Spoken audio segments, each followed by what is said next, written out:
Hello, everyone, and welcome to another Wednesday drawing session with me, Frank Cho. There's my trusty Pentel mechanical pencil with zero point 0.7 HB millimeter lead, and there's my eraser, my kneaded eraser, and here's my favorite paper to draw on, Strathmore Bristolboard 300 series with vellum surface. Okay, today I'm gonna draw two of my favorite books, or actually properties, that I had the pleasure of reading and watching. One is RoboCop, and the other one is Battle Angel Alita. So RoboCop is one of my favorite movies of all time. So I watched it as a kid in 1987. I'm talking about the original one, not the remake. And it just completely blew my mind away. I mean, everything about it. Like, I think I was in middle school, going to the movie theater. It was rated R, so we actually kind of had to like sneak in. So back in the 80s, you can just buy a ticket for some PG movie and then sneak into a rated R movie. That's what me and my friends used to do all the time. So I remember watching RoboCop. We weren't too sure, because the title RoboCop is kind of silly, but we just love that image of a robot cop coming out of that cop car. And so anyway, so we wanted to watch, and we heard great things about it. We heard, like, all these people. I think I remember a lot of people were liking it, but also they were kind of turned off by the violence. And me, when you're like a teenager, me, like I grew up on horror films in the 80s, so I love horror and action and blood and all that stuff. So me and my friends, we snuck in, and it was one of the best movies that I've seen that decade. RoboCop just rules, just completely, it just rocks. And so anyway, so for this one, I decided to draw ED-209. So I think ED stands for Enforcement Droid 209 or something like that. So, and which is a really cool design. It was designed and created by Phil Tippett Studios. I think the guy who actually made it, his name was Davies, and he did a really great job of designing it. It looked like a turtle. It looked like a weird turtle. Not. It looked like a tank. It looked like a tank on two legs. So I think they remember, if I'm reading those magazines correctly, back then, the initial design was, they wanted to look like a cross between a killer whale and a tank, essentially. And it went through a lot of designs, but ultimately I thought they nailed it. I thought, Ed 209, it was just a awesome machine, awesome kill machine. So I had this image of Battle Angel Alita just duking it out with Ed 209. And so once I had the image in mind, I basically just run with it. So since, like, Ed 209 is a very design heavy thing, I actually used a reference on it. So you'll see later, pulling out the reference to get a close up of the leg and all that. So mechanical stuff, I don't like drawing mechanical stuff, but Ed 209 is such an awesome heavy duty machine that, it almost is organic. It has this weird kind of mechanical dinosaur leg, in my opinion, and with this giant head. And Battle Angel Alita, I mean, she's a cyborg, and I drew her many times in the past. So her costume, then I could just draw from memory. Um, so, but Ed was the focus here. So I thought it would be really cool to have Battle Angel Alita just jumping up and just raining blows on it. And so yeah, so when you draw like machines, you just start off like basic shape, and then from basic shape you just kind of like fuss around with it. And the great thing about Ed 209 is, I'm a big fan of dinosaurs. So its legs, to me, looked and moved a lot like a T-Rex legs. So with that in mind, it was just so easy to draw Ed. So the top half is just essentially a killer whale's head, and then the leg is like a mechanical T-Rex legs. So I'm just having a blast just drawing the the basic shape of the leg. Yeah, I mean, I can't say enough good things about RoboCop. I mean, man, I mean, talk about a movie that kind of defined my childhood. I mean, it was such a if no one has seen RoboCop, I mean, you guys should see the original RoboCop starring Peter Weller, Ronnie Cox, and all those guy, and the guy from that '70s show, The Father, Red, Kurtwood Smith. He plays the main bad guy, and he's absolutely brutal and hilarious. He's such an unsympathetic character. I mean, I remember like he just grabbed one of his henchmen to distract the cop that was chasing him. Just throw one of his henchmen just right out the back of the van. Uh, can you fly, Bobby? And just chucked him out the van. Yeah, it's just absolutely great stuff. And Battle Angel. So I had the pleasure of reading Battle Angel in high school. So that was when all the manga stuff was becoming really popular, or not popular, sort of being translated and brought into the United States. And Battle Angel was one of the collection books that I read, and I really loved it. Battle Angel was originally created by God, what was that guy's name? I gotta read his name. Yukito Kishiro, and it's basically a killer cyborg, and killer cyborg that knows these killer cyborg martial art called the Panzer Kunst. So she's like this warrior class cyborg, and essentially kind of like, to me, when I first read it to me it was like Terminator, which I love. I mean, I love Terminator. I love James Cameron. Anything James Cameron do, I just love it. And so I was actually really happy when James Cameron bought the rights to Battle Angel, which ultimately was made into a movie in 2019, with Robert Rodriguez directing it, and which I really liked. I really liked it a lot. And I'm hoping there will be a sequel. James Cameron produced it, and Robert Rodriguez directed it.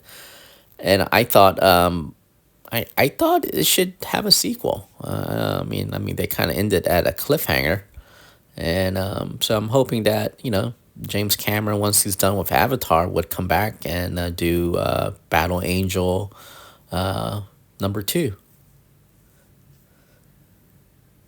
So Battle Angel, like, I'm drawing her face, so once I have the general shape of ED-209 down, drawing a human figure, I could do it in my sleep at this point.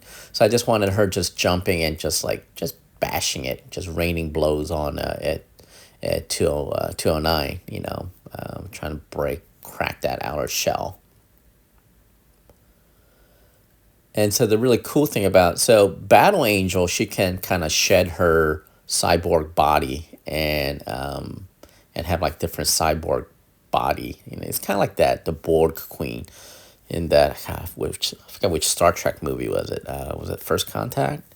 So you have the Borg Queen where she's basically can change body. So you have her head and her part of her upper torso and the spine. It can be extracted out and then put into a new body. So that's what Battle Angel Alita was. So she can basically, once the head is intact, she can kind of swap out the bodies and stuff like that. So she had a lot of different, I think she had like 5 or 6 different body design or new bodies. So you have the damaged body when they find her in the scrapyard, and then she has the basic android body, and then she has that roller derby body, which that's the body that I drew her in, and which is really cool. She has that little like a roller skate on her feet, kind of like the old Iron Man, Marvel's Iron Man. I'm not sure if you guys remember this back in the 70s. Was it, yeah, late 70s. George Perez drew Iron Man. He had this option in his boots that like a roller skate would pop out, and with a little jetpack in the back of his heel. So he would basically zoom around on the roller skates.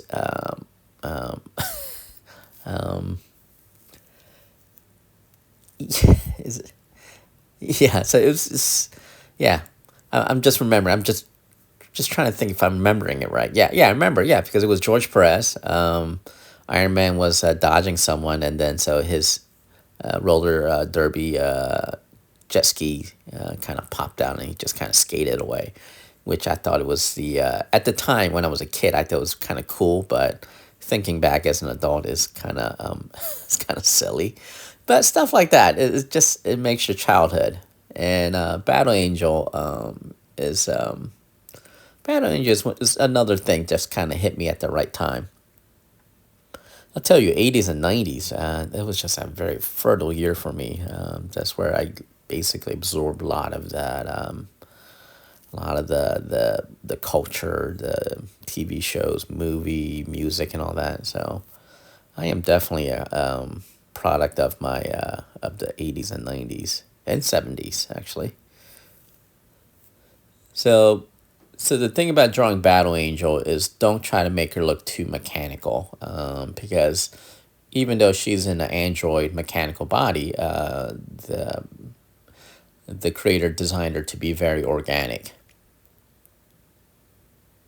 So I really didn't have to draw her like blocky or like very machine like. I just draw her basically have her body parts encased in plastic, and just follow the general shape of the human body.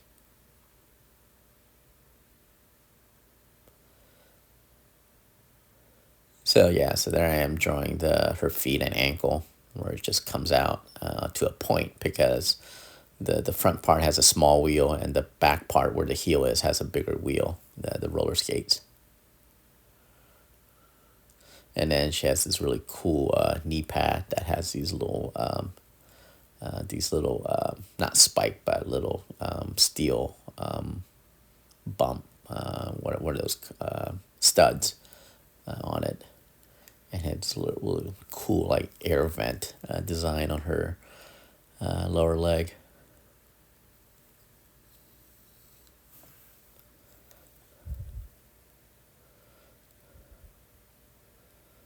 And then she had these mechanical bands around her upper thigh, and just kind of like the weird kind of like a piping in her hip area.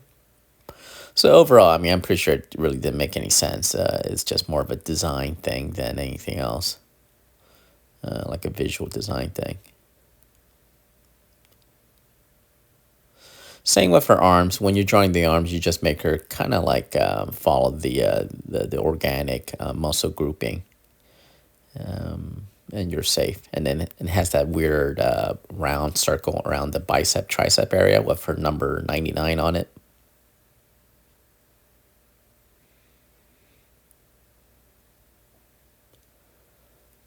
And then she has that arm guard. She has this kind of like this look like mechanical glove, but with this little cool padding on it.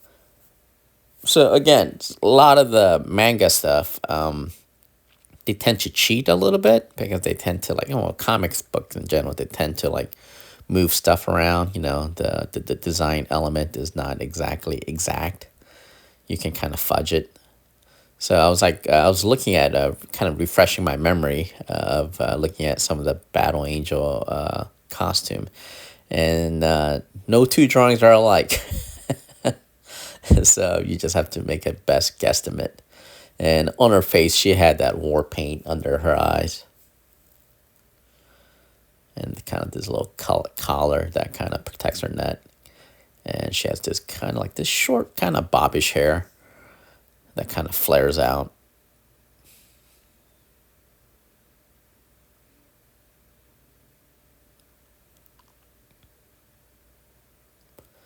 So I just want her like wailing away on the back of ED-209 with her steel blade, like a steel machete, and I just want like sparks and the energy just surging out, every time she hits it.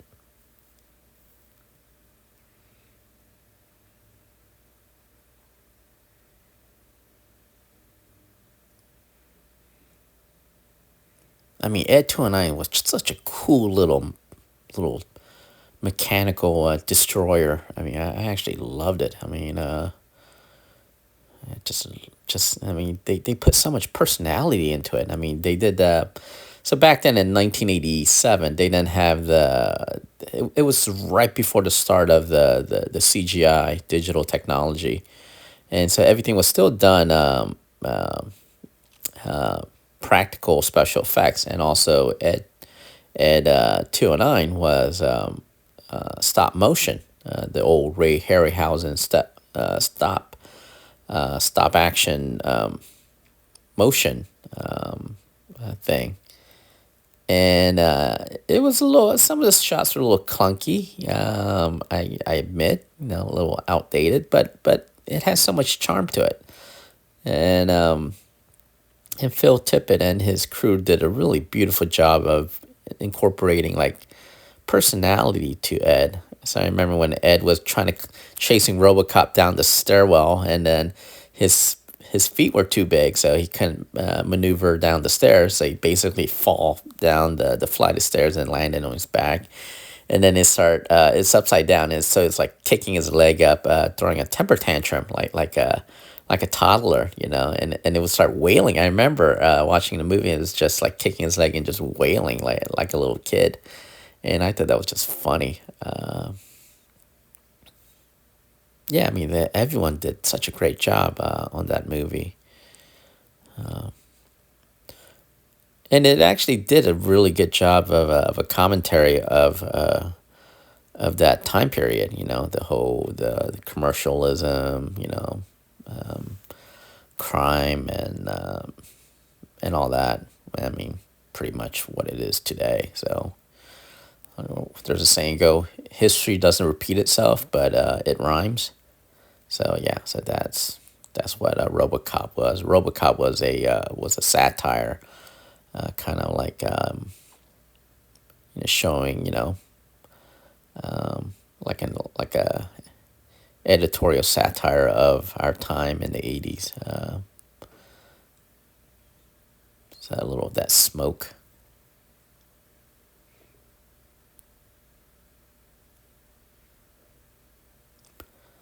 Yeah, I was having trouble drawing that arm. So he had like about like three different gun barrels on that arm.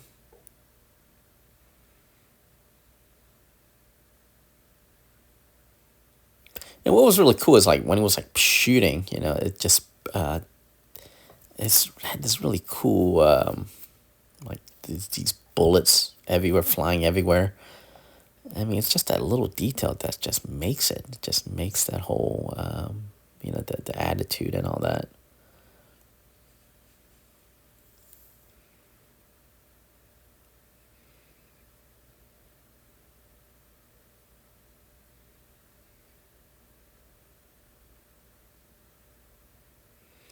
Yeah, that's why I don't like drawing mechanical things, because there's a lot of rulers and template that you have to use, and I'm kind of a bit of a impatient guy, so I like the free forming, organic shapes than these rigid mechanical shapes. Even though Spider-Man is like one of my favorite character of all time, favorite superhero, I actually didn't like drawing Spider-Man. I drew several issues of Spider-Man for Marvel, and I just hated drawing it because like you had to draw buildings all the time, and I hate drawing buildings because you have to be exact when you're drawing buildings. All these like hundreds of little windows and 3-point perspective and all that, and and also you can't fudge it like in the old days, like Jack Kirby did. Because like a lot of the readers now are so sophisticated. You can't just like fake a building. You have to like the building has to look like a building and stuff like that. I guess some artists could get away with it, but I'm one of those guys that does all the research and try to make things look like what they should look like.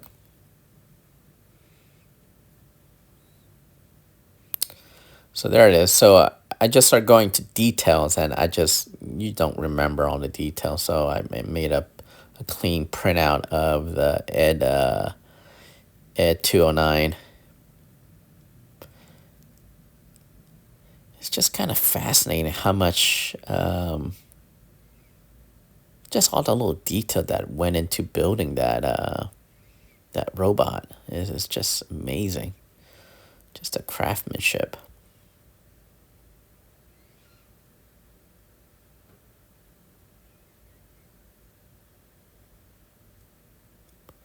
So, like I said, I really love how they design Ed's foot. It's this that leg. It's like a dino leg or a chicken leg.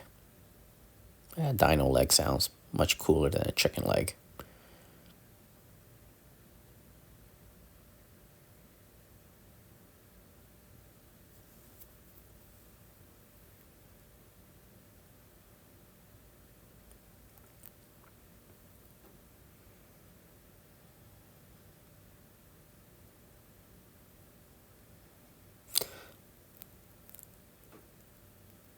And so yeah, so so I also actually rewatched RoboCop recently, and it still holds up. It's fantastic. Like there's some scenes in it that I just never forgotten over the years, like the melting man when he just spilled out of that tank of like chemicals and it was all half melted. It was just so gross and so funny how he died. And also, there's a scene in RoboCop, which I just saw this about a year ago, which I thought was just one of the most funniest thing ever.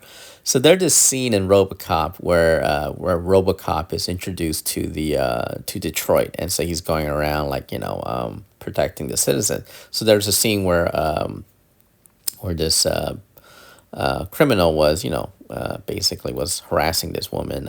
Was gonna let's call what it is. Was harassing this woman, was gonna sexually assault her and all that. And so he had her. RoboCop shows up, and the guy had her was holding on to the woman, and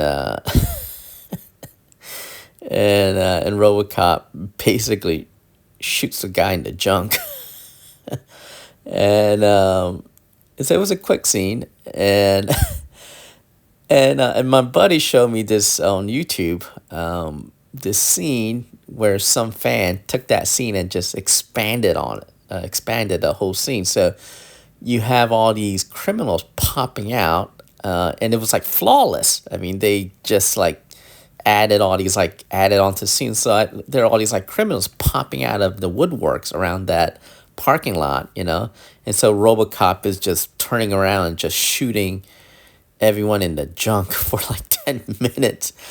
And I was just dying, and it's just one of the funniest thing ever. I know my sense of humor is pretty rough. I know I get that all the time. I've got into so much trouble with my sense of humor, but I can't help it. That's my sense of humor.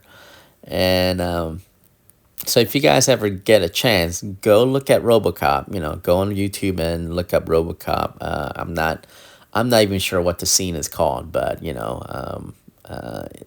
type up RoboCop shoots guy in the junk, or something like that, and then I'm pretty sure something will pop up, and you'll see it. It's absolutely hilarious.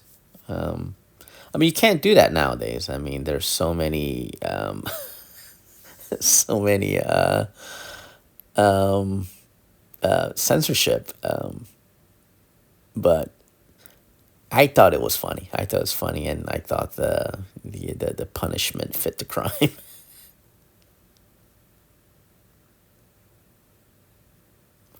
Now, so I never seen. I saw RoboCop 2 and 3, and I remember RoboCop 2 was written by Frank Miller. So Frank Miller, with the success of Batman, went to Hollywood essentially. And so I remember watching it. It wasn't as good as the first RoboCop. It had some good moments, but overall it was just kind of like heavily editorialized and edited and all that. So that's what happens. So when a movie hits, so you have all these like producers coming in and throwing in their 2 cents instead of like leaving the creatives alone. You have all these non-creatives, wanting to be part of the success. They start throwing, really start heavy-handedly editing, and that's when basically the franchise dies, and that's what happened to RoboCop. So you have people who shouldn't be making movies or making creative decisions or basically dictating the stories, and that's how the whole franchise died. But the first RoboCop was excellent, and again, it's one of my favorite movies of all time.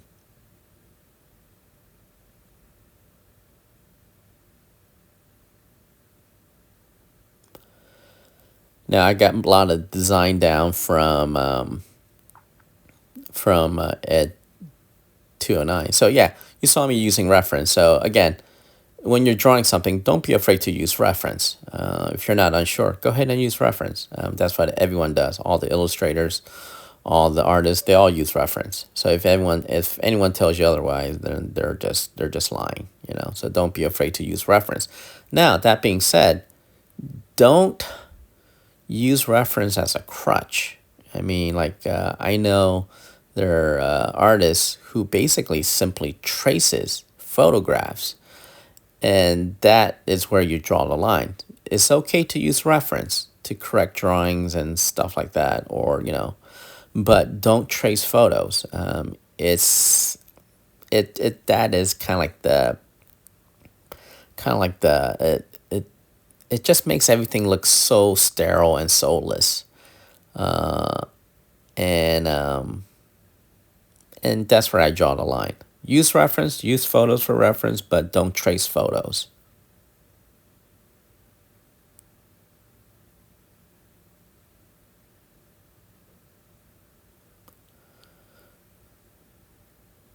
So there I am, just like going and really tightening up the details of the suit, tightening up her cyber suit, or the cyber body, should I say.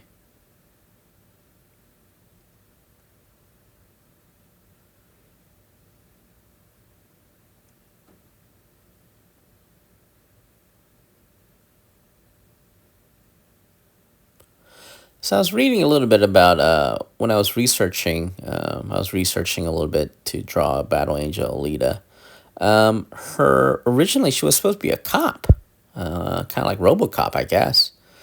And later on, they decided they should just make her into like a bounty hunter, Terminator kind of thing with her memory erased. Which is a very generic idea, but it's actually a really cool idea. That's always like fun. A killing machine that forgets that it's a killing machine, and that's kind of like like a theme of the giant robot, where basically it was like he didn't know it was a killing machine, and then so when he realized that he was a killing machine, he kind of rejected it. And there's a great scene where he basically rejected that he's a gun and decided to become a superhero. So there's a cool scene where he's kind of like flying into I guess was it the nuclear warhead, sacrificing himself to save the town. So that was a cool scene. So like, yeah, so these killing machine, who forget their programming and become, I discovered their humanity is always fairly generic, but is very effective.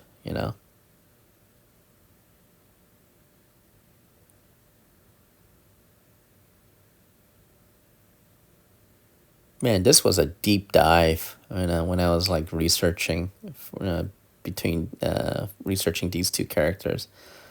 I mean, I got a kick out of it. It was like walking down memory lane. Two of the just just the 80s, the 1980s was such a great period for me.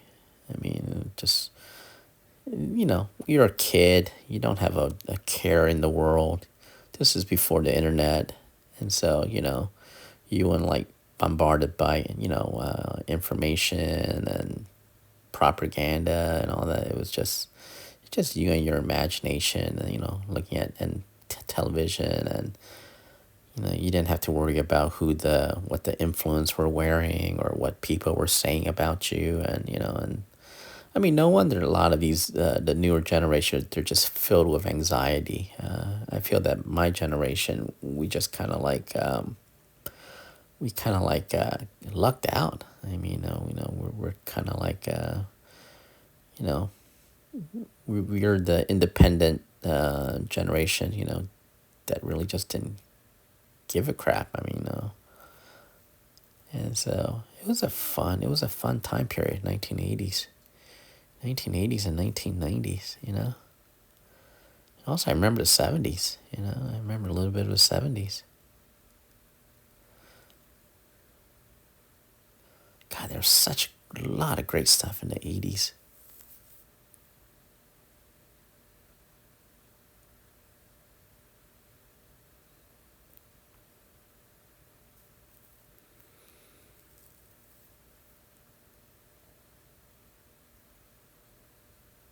There's another movie in the 80s that I really liked, that I'm surprised that no one made a remake of it. Enemy Mine, starring Dennis Quaid and Lou Gossett Jr. as the alien. And I thought it was just a really great sci-fi movie. And I'm surprised that no one did a remake of it. I actually read the original story too, original short story that movie was based on, and it actually goes into a little deeper about the whole alien culture. That was a really cool book. I mean, I lucked out. I mean, I actually took when I went to community college right before nursing school. I took a course in God, what was it like? Science fiction. I think it's called appreciating science fiction or something like that. It was like a 1 credit course, and I just wanted to just go to college and get my credit and just like read a bunch of books, which I do. I love reading, and I remember I forgot the name of our teacher, but she was so wonderful. She basically introduced us to a lot of classic sci-fi stories. Remember, the enemy mine was one of them. The code equation was another one. Flowers for Algernon was another one. It was another great story. I mean, I was already a Robert Heinlein fan, so she basically introduced us to a lot of short Robert Heinlein stories I never heard of, that I read, and they're just wonderful. You know, just a lot of stuff. And I remember that I read the Hitchhiker's Guide to the Galaxy. I mean, that period was just I mean, I was like a sponge. I just absorbed everything. And the comic world was just so great.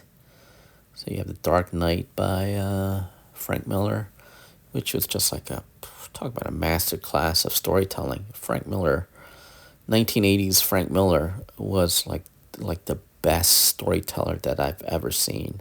I mean, his layout, page layout design is just unbelievable. So whenever I gotta get stuck, or when feel uninspired drawing comic books, especially interior, I look at Frank Miller stuff from the '80s just to see how he broke down the panels and all that, the negative space, and how he just moved, visually moved the story. Just absolutely, Frank Miller was just the man back then. And then you have Alan Moore's Watchmen.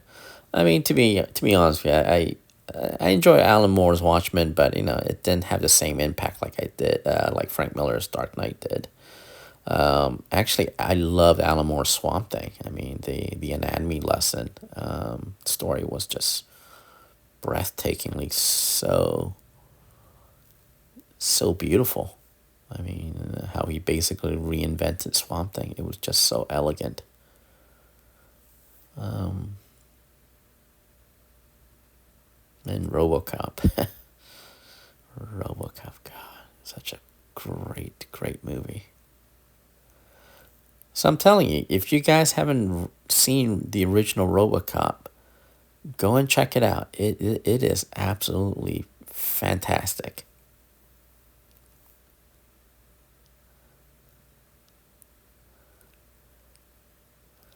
So when you draw a machine, especially like a moving, walking machine, don't treat it as a machine. Just treat it as like an organic thing, like an animal that has its feelings and all that. So once you kind of incorporate that feeling and movement and all that, it just makes the overall drawing so much better. So I'm just going reinforcing the lines and drawing these little nick marks, little slight battle damage and all that. Just erasing stray marks.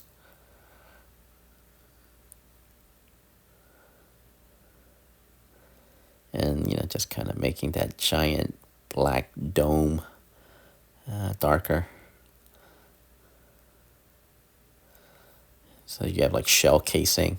It's another great thing that RoboCop did. Is it's the first time I've seen like shell casing just flying around. And I'll talk about shell casing. I mean, I think Jeff Darrow, one of my art heroes, I think would just do an excellent job at doing something like that. His little eye on details, and just his eye for detail is just amazing. Just all this little shell casing and knickknack everywhere, little screws popping, little metal plates popping out. Getting dislodged and all that. Absolutely great stuff.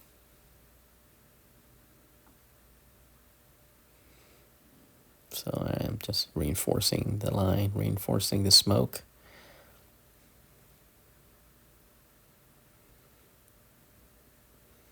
Just adding just little sparks and just debris just flying. So there it is. ED-209 versus Battle Angel Alita.